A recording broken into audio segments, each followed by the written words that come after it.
కొరి మండలం చెంజతండ కాంగ్రెస్ పార్టీ బలపరిచిన అభ్యర్థి బోడ జామ ప్రజల్లోకి వెళ్తున్నాడు.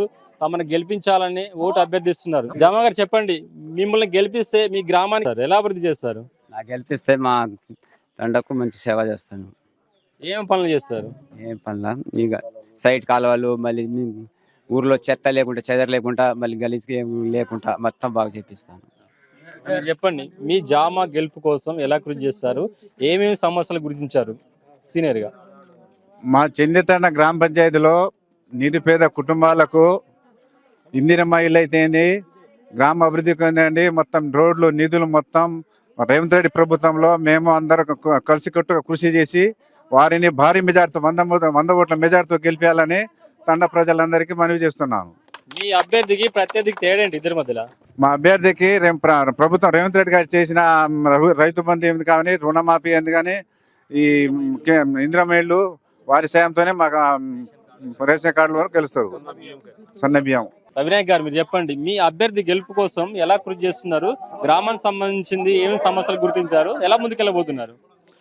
సార్, మా అభ్యర్థి గెలవడానికి చాలా అవకాశాలు ఉన్నాయి. కాంగ్రెస్ పార్టీ చేసిన మంచి పనులను గుర్తించి చాలా మంది ఇటీవలనే బీఆర్ఎస్ నుంచి కాంగ్రెస్కు చేరడం జరిగింది. ఒకేసారి 120 ఓట్లు దాదాపుగా ఇటు రావడం జరిగింది. అంటే మన ప్రభుత్వం చేపట్టిన కొత్త కార్యక్రమాలను దృష్టిలో పెట్టుకొని వాళ్ళు ఓటర్లందరూ ఇటువైపుగా మళ్ళడం జరిగింది. దాంతో మనం ఘన విజయం సాధించబోతున్నాం. ఇప్పుడు సీనియర్ నాయకులు రామనాయక్ గారు చెప్పండి, ఈ గ్రామ అభివృద్ధి కోసం కాంగ్రెస్ పార్టీ కావచ్చు, రామచంద్ర నాయక్ కావచ్చు, గెలిచిన తర్వాత ఎలా అభివృద్ధి చేయబోతున్నారు? ఇప్పుడు కాంగ్రెస్ ప్రభుత్వం కూడా ఈ మధ్యన పథకాలు ఒక్కొక్కటి 1 by 1 కూడా అన్నీ కూడా దాదాపు రేషన్ కార్డు ఇచ్చింది. దాని తర్వాత సన్నబియ్యం ఇస్తున్నది, రుణమాఫీ చేస్తున్నది. దాని తర్వాత వాళ్ళ అక్కల చెల్లెలకు బస్సు ఫ్రీ ఉన్నది. ఈ పథకాలు కూడా కాంగ్రెస్ పథకాలు చాలా మంచిగా నడుస్తున్నాయి.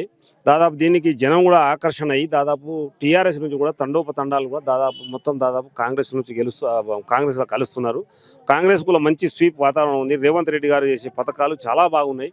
కాబట్టి దీన్ని ఆకర్షించి ఈరోజు వీళ్ళు దాదాపు జామా కానీ వీళ్ళందరూ కూడా దాదాపు ఈరోజు వచ్చి మరి దాదాపు బోడ జామా గారికి మరి ఉంగరం గుర్తు ఓటేయమని చెప్పి అందరూ కూడా ప్రచారం చేస్తున్నారు. ఇదే భాగంలో అన్ని తండాలలో కూడా మోటివేషన్ చేసుకుంటాం, మేము కూడా తిరుగుతున్నాం. కాబట్టి దాదాపు కాంగ్రెస్ సర్పంచ్లో ఎక్కువ శాతం గెలుస్తారు. కాబట్టి కాంగ్రెస్ సర్పంచ్ని గెలిపించాలి. ఎందుకంటే గవర్నమెంట్ ఇంకా 3 సంవత్సరాలు ఉంటుంది. కాబట్టి దాదాపు రేవంత్ రెడ్డి చేసే పనులు కూడా దాదాపు అయితే ఇందిరమ్మ ఇండ్లు మెయిన్ పేదవాళ్లకు ఇండ్లు వస్తున్నాయి.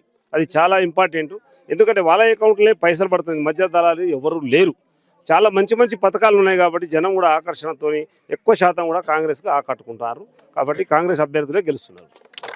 కాంగ్రెస్ పార్టీ ఇంకా 3 సంవత్సరాలు ఉన్నది. మా గెలిచిన అభ్యర్థిని రామచంద్ర నాయక్ కావచ్చు, కాంగ్రెస్ ప్రభుత్వం ఆధ్వర్యంలో గ్రామానికి సంబంధించినటువంటి అన్ని వసతులు, మౌలిక సదుపాయాలు, 6 గ్యారెంటీలు కావచ్చు, ఇవన్నీ కూడా గ్రామాన్ని అభివృద్ధి చేయడానికి కాంగ్రెస్ పార్టీ సహకరిస్తుంది. కాబట్టి కాంగ్రెస్ పార్టీ అభ్యర్థిని గెలిపించుకుంటేనే మన గ్రామం అభివృద్ధి చెందుతుందని సీనియర్ నాయకులు చెప్తున్నారు. కెమెరా పర్సన్ సావంతో వెంకన్న, మహబూబాబాద్ జిల్లా నుంచి.